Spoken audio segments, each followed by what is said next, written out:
see trees of green, red roses too, and I see them blue for me and for you. And I think to myself, what a wonderful world.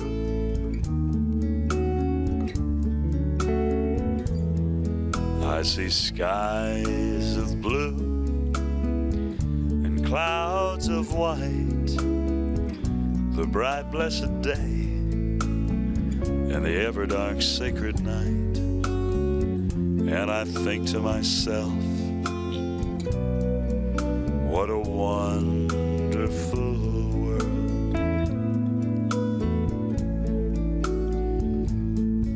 For the colors of the rainbow, so pretty in the sky, they're also on the faces of people going by.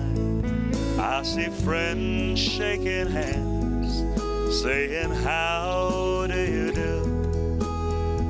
What they're really saying is, I love you. I hear babies cry, I watch them grow. They'll learn so much more than what I'll ever know. And I think to myself, what a wonderful world.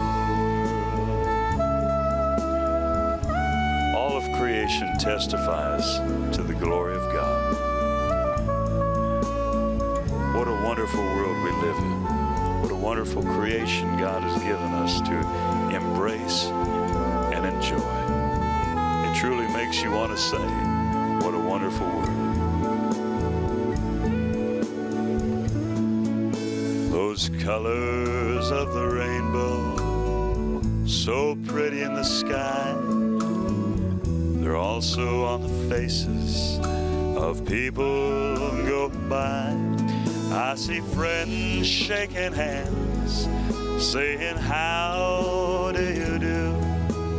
What they're really saying is, I love you. I hear babies cry, I watch them grow, and I know they'll learn so much more than what you and I'll ever know. And I think to myself, what a wonderful world. Hi, and welcome to Tribal Trails. We're here at Dr. Gary Parker, and our topic today is the Grand Canyon. And this is a book. There's 10 authors in here, and he wrote something about Grand Canyon. Can you tell us more about the Grand Canyon? That's one of my favorite places. Over the years, I've led over 40 week-long hiking trips through parts of Grand Canyon. Have never, ever gotten tired of it. And it's really a showcase for creation. And the creation account in the Bible, God's perfect creation, ruined by man's sin, destroyed by the flood, restored to new life. You get the whole gospel message, of design, death, disaster, and deliverance, just looking at the record of Grand Canyon. The Lord is the great God, the great King above all gods. In his hand are the depths of the earth, and the mountain peaks belong to him. The sea is his, for he made it, and his hands formed the dry land. Come, let us bow down and worship. Let us kneel before the Lord our Maker. I was there in a more modest capacity as grandpa summer before last, and my son and his family took me to the north rim of the canyon. I've done more work on the south rim, and we went out to one of the spectacular overview points at the east end of the canyon, and of course there are lots of other tourists there. And I'm looking down. I've also been on raft trips, and I was looking down on an area that we'd rafted by, and nothing about it on the sign. But there's a layer of rock down there that seeps salt deposits. And some of the First Nations people living in that area were harvesting this salt. And they've recently discovered that they actually had a network of sending signals from their home in the bottom of the canyon, smoke signals that reached over 400 miles in all directions. Quite an elaborate network system. And of course, one of the messages, salt for sale, 2 for the price of 1. Yeah, it was really quite amazing. And one of the campgrounds, one of my favorites, and the main campground, Indian Gardens, really was an Indian garden. They lived there, grew things there. It's a natural spring, and there's several natural springs, and that's where people lived. And in fact, I just thought of this: the Institute for Creation Research actually discovered an Indian site nobody knew of before. They camped close to it. A lot of people have camped there, but a couple of members of the group were wandering around. They found kind of a hidden entrance to an area. I used to take students up into a granary that had been built along the side of a cliff, for storing grain and stuff like that. So there's a lot of evidence that the first peoples knew a lot, admired a lot about Grand Canyon, and used it as a place to live. I can understand and appreciate that. And I've done a couple of field trips into Havasu, along Havasu Creek, the Indian part of Grand Canyon. The beautiful Havasu Creek flows through there, and they get to call that home. And they've recently built, a glass platform out, so you can actually walk out over the rim of Grand Canyon to look down at your feet down at the bottom and hopefully come back again. And they're just lesson after lesson there that point back again to the truth of God's Word. Jesus said, "I am the way and the truth and the life. No one comes to the Father except through me." And so here I had the grandkids at that location, where the salt sales originated. Nothing on the rim, no signs about that. And we're looking right across. You can see what's called Red Butte. It's a large hill, visible. You drive right by it coming in on the south rim, either on the straight road from Interstate 40 or the angle road 180 from Flagstaff. Great big red rock with shoulders and then a peak and some cold bands in it. No signs, no nothing. But wow. That is teaching you some awesome lessons. And again, evolutionists wouldn't disagree with this. They don't just call attention to it. Red Butte, those same exact rock layers are right here on the south side of Grand Canyon. But if you trace it back across the canyon all the way up into Utah, you see those same layers again. And so Red Butte is what's called an outlier and a relict landform. In other words, something left behind from a big event in the past, a relic of something that happened in the past that's not happening today. And when you look at the elevation change, you see evidence at about 2,000 feet of sediment. The south rim of Grand Canyon today is a little over 7,000 feet, the north rim a little over 8,000, and there are spots up to 9,000. But it used to be at least 11,000 feet high. And 2,000 feet got sheet eroded off the top of the canyon. What do I mean by that? Not channel flow. Channels where, the water flows down in a certain narrow path. Sheet flooding is where you just get a wall of water that moves massively over a large area and just shears it off all the way down like that. And what was left behind is called the Kaibab Plateau. And not flat, but it's relatively flat compared to the surroundings. And boy, oh boy, that's an awesome thing. There'll be signs and guest lectures and tape recordings of what happened here and pointing. And so I was explaining all this to the grandchildren. And first thing you know, there are a lot of other tourists there, but they're getting nothing. All they see is there's a big hole, looks kind of pretty, a lot of colored rocks. And nothing. There's no signs. They're not even lying to them. They used to lie to them about evolution. Now they don't even do that because creationists kept pointing it out. So now they just don't say anything. And there are just all kinds of things like that the park doesn't tell you about. because it doesn't fit evolutionary theory. And yet most people think, well, Grand Canyon, isn't that evidence of evolution? It's big, it must be old. Well, that's pretty shallow logic. Every way of a man is right in his own eyes, but the Lord weighs the heart. Above all powers, above all kings, above all nature and all created things, above all wisdom and all the ways of man. You were there before the world began. Crucified, laid behind a stone, you lived to die, rejected and alone, like a rose that's trampled on the ground. You took the fall, and you thought of me above all. Just like a rose that's trampled on the ground, you took the fall, and you thought of me above all.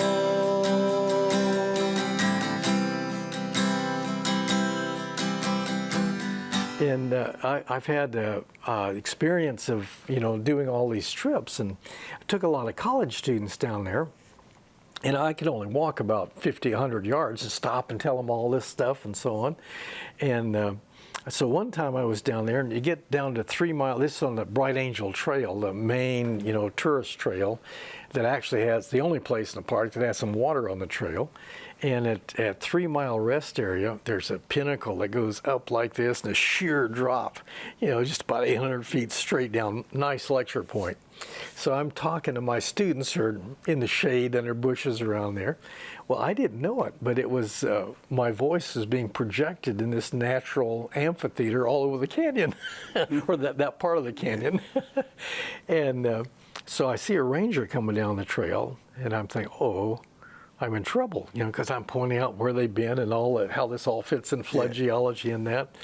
And but instead of coming up to me, he goes over to one of the students, sits down on the shade tree. Who is this guy? Oh, it's Dr. Parker. He's our science teacher back at Clearwater Christian College. Oh. And then the guide said, the student reported to me, boy, he sure knows his stuff. So that was kind of a nice compliment. I said, boy, he ought to be working for us. And he said, I guess we could never afford his salary. Make me an offer, okay? But the rangers recognize the truth of what the creationists are saying. In fact, they're pretty sympathetic, because when they go with creation groups, they're going to get something. They're going to learn things about the rocks, not just, boy, this is big. Yeah. And another thrill has been the number of times there'll be professors teaching evolution that are taking their students on a field trip, and basically they're just walking from the top to the bottom. And because, boy, this is big. Look at all the red rocks. Oh, there's some gray ones. There's some white ones. And then they hear me telling my students all this detail. And I've actually been asked by evolutionists to come over and explain what they've been seeing to them. And they don't even offer to tell me about evolution, because once they've said it's big, it must be old. That's pretty much the end of the story.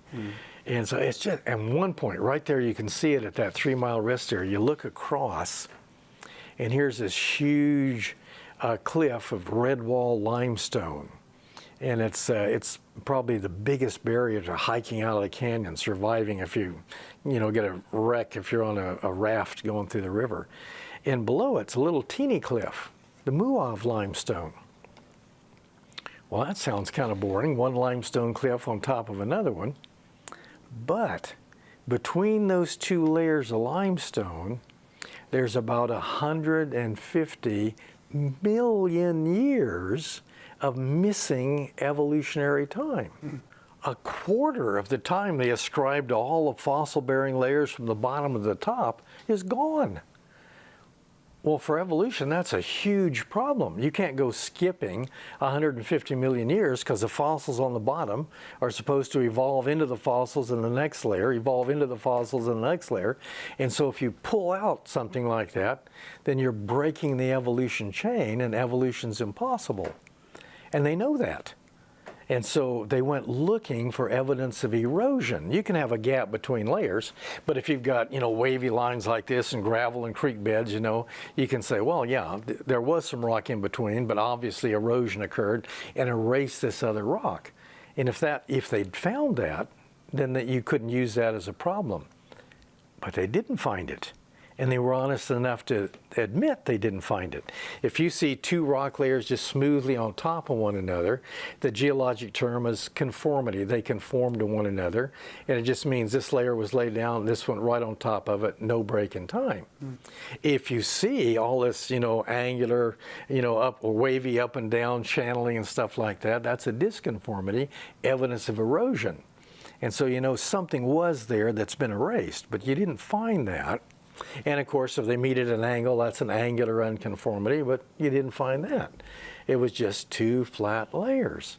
It looked like smooth, continuous, that was the physical evidence.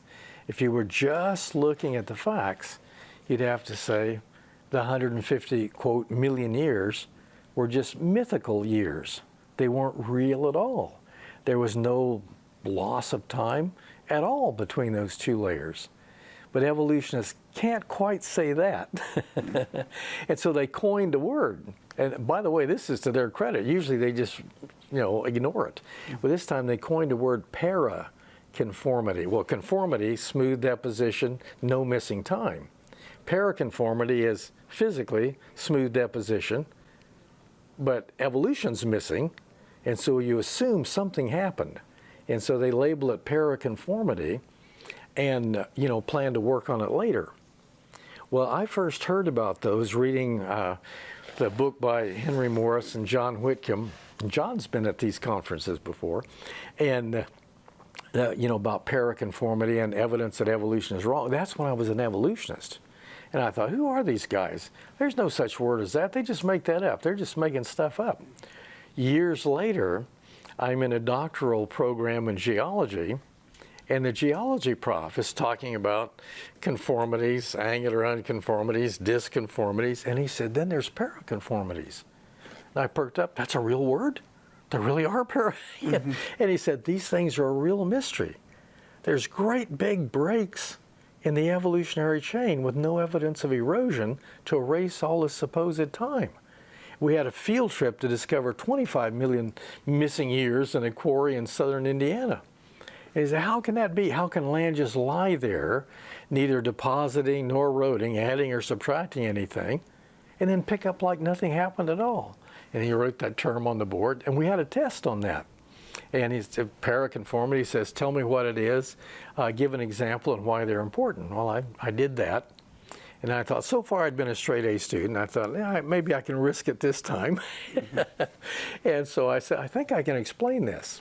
Now, I was talking about the little one in southern Indiana, that it was the difference between two coral zones, that maybe they lived a little longer here and, started in southern Indiana instead of someplace else. So I was splitting the difference and trying to come up with an ecological flood explanation. So if the environment changed, the source of the flood, you could bury one zone of life, another zone of life that lived at the same time in a different place. And it was really, about Noah's flood, but I didn't say Noah's flood, I just used flood and ecology. And I got a check mark, and so I asked the prof later, it was one of my favorite profs, I went on all his field trips. I said, what'd you think about what I said? And he said, well, I realized what you said would work, it could be true, but I'm not sure I'm willing to give up that much time. And so, a lot of people think if you believe in lots of time, you don't have any problems with science. Believe in lots of time, you won't have any problem with evolution. You'll have lots and lots and lots of problems with science. Okay, you won't have a clue how you can skip 150 million years with no evidence for erosion. You won't know what paraconformities are. And wow, you won't know how you could preserve red blood cells in a T-Rex leg bone thought to be 68 million years old. You won't know how an ice age formed because if you just do everything really slowly, you never get any ice, you just get a cold earth. And so people don't realize that believing in long periods of time makes it impossible to understand lots of major geological features on the earth. All those pinnacles out west, the Great Wash, all these other things, wow. The canyon itself, you know, where'd the canyon come from? And so keep in mind those layers that we see in Grand Canyon were deposited during Noah's flood. Well, they were under the ocean. And at the end of the flood, it looks like God repeated what he did on day 3 of creation. He caused the land to rise up out of the ocean. God set the earth on its foundations so that it should never be moved. You covered it with the deep, as with a garment. The waters stood above the mountains. At your rebuke they fled. At the sound of your thunder they took to flight. The mountains rose, the valleys sank down to the place that you appointed for them. You set a boundary that they may not pass, so that they might not again cover the earth. And so the floodwaters begin to drain off the surface of the earth and, you know, assuage, as you read in the Genesis account from Genesis 6 to 9. And as in the region of Grand Canyon, God really raised up the earth at least 11,000 feet above sea level in the Grand Canyon area, but the draining floodwaters sheared off 2,000 feet of that. Where'd it go? All over southern Arizona. You know, southern Arizona is famous for flat desert topography, bink, a mountain, flat desert topography, bink, a mountain like that. And the sediment between the mountains didn't come from the mountains. Different kind of minerals. And so all that stuff that eroded off the surface of the future Grand Canyon buried those mountains in southern Arizona. Wow. And that's kind of exciting, but you still got a flat plain. What about the canyon? Well, the remaining thing is still 9,000 feet above sea level. And the Colorado River cut through that? Well, wait a minute. The Colorado River starts 12,000 feet up in the Rockies, but by the time it gets to northern Arizona, it's 5,000 feet above sea level. The top of the canyon, the Grand Dam, there's not a Grand Canyon yet, a Grand Dam is 9,000 feet. And so what's water going to do? Flow around. There's actually a drainage out the other way. And so there was a ranger explaining this at the park, and I asked that. Well, how did the water, you know, get up over to start cutting down the other side? Oh, she said, I guess there's some books at the rim that will help you with that question. No, there aren't. Well, what would happen? It would pile up. And so you actually get this natural earthen dam, the Kaibab Upwarp, actually trapped floodwaters and rain and snow melt after the flood in 3 big lakes in northern Arizona and parts of New Mexico and Utah, each one as big as Lake Michigan. Well, you got a lot of water trapped behind this dam, and then the dam broke.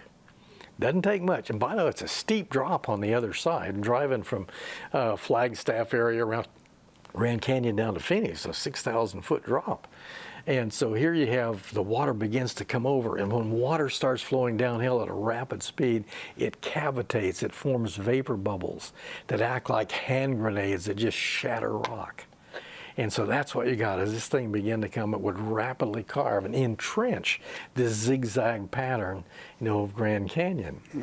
And it's just amazing to think of. Sometimes I like to think there's a geologist, been roaming around the canyon for 20 years, you know, trying to figure out what's going on. Finally comes up, you know, takes a break, sits down on a bench to look at the canyon. And lo and behold, there's a Gideon Bible. So he picks up the Bible and starts to read. Now I know what Grand Canyon is all about. You know, now I know why every time I find a fossil, it's something so marvelously well designed. Life is not a product of to time and chance. It's a gift of the living God. Well, now I know, why I find bone diseases, why I find animals torn to shreds and so on. Man's sin ruined God's perfect world. That's where Darwin's War of Nature came from. It doesn't make things better, it makes things worse. Now I know how all these fossils got buried and stacked up a mile deep. It was a lot of water, not a lot of time. And yet here I am looking at it. Somehow God delivered us from this awesome judgment. He provided a way of escape. Praise His name. Maybe I can get to know the who behind the Grand Canyon as well as the what. Wow, that's an experience I hope everybody could have when they go to the canyon. Thank you very much, Dr. Parker, for sharing this with us. The Grand Canyon is a great place to learn more about how the world came to be. It also can help us to understand who created all this. Evolution is only a man-made explanation, but God created everything for His purpose. Through all the amazing formations of the Grand Canyon, we can also marvel about the great creator of this world. He left His footprints all over creation, and He also left His footprints in our hearts. The Bible tells us in Ecclesiastes, God has made everything beautiful in its time. Also, He has put eternity in our hearts. And in Romans chapter 1, Paul tells us, since the creation of the world, His invisible attributes are clearly seen, being understood by the things that are made, even His eternal power and Godhead, so that they are without excuse. God speaks to us through our hearts, through creation, His Word, and other people. We only have to listen and answer Him. Did He speak to you today? If so, and you want to talk about it with someone, call us. We'd love to hear from you. Thank you for tuning in to Travel Trails today. Have a great day, and God bless you. Draw me close to you. Never let me go. Lay it all down again to hear you say that I'm your friend. Help me find the way to bring me back to you.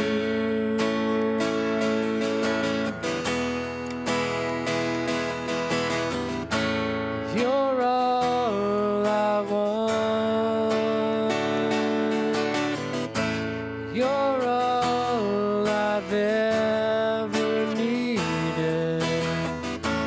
You're all I want. Help me know you are near.